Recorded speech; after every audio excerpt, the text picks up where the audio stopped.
In the last video, we started mapping out our business models to use Google Analytics in order to improve our actual business. We looked into SaaS business models, e-commerce funnels, as well as two-sided marketplaces. And the goal of this is not just to map it out for your own understanding, but then to take it to the next level by figuring out at what stage of this funnel do our customers or our potential customers drop off. How can we find opportunities where if we improve, the gains are the largest? So we want to start by acquisition. So if you're not getting enough customers and it turns out that the problem is with acquisition, so in the top, you're simply not getting enough traffic, or you're seeing that the traffic is not converting well enough and you want to see if it's becoming partly because you're using the wrong channels. So we want to look into where is our traffic actually coming from. You can see this in analytics quite easily. So if you're in the dashboard, I would always make sure that I'm on the reporting view. So from our free views, we want to be on the reporting view. And then in the dashboard, we can already see that Google is providing this question for us. How do you acquire users? And it maps out the different channels: direct, organic search, referral, email, paid. But I don't really like to use this. What I like to do is go into the acquisition report, go into all traffic, and then hit the channels. So here you will see a grouping of different channels. What I prefer to do is then use the source/medium to get a bit more precise data. So in this case, we have a little bit of traffic coming from indiehackers.com.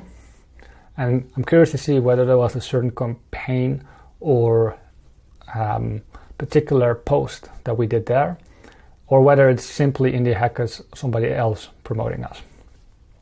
So the way we can do that is go into source/medium and then add a secondary condition of either campaign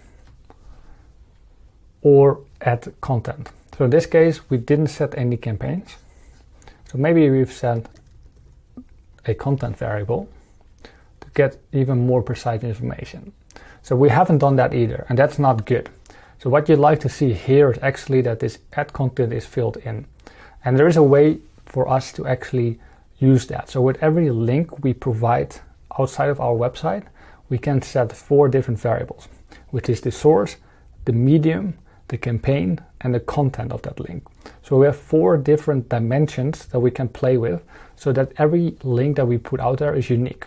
So in theory, we could have a unique link for every single Facebook post or Reddit post or Indie Hackers post that goes to the same page, but that way we're able to differentiate what traffic is coming from what website, what post did actually the best, even though they all went to the same page.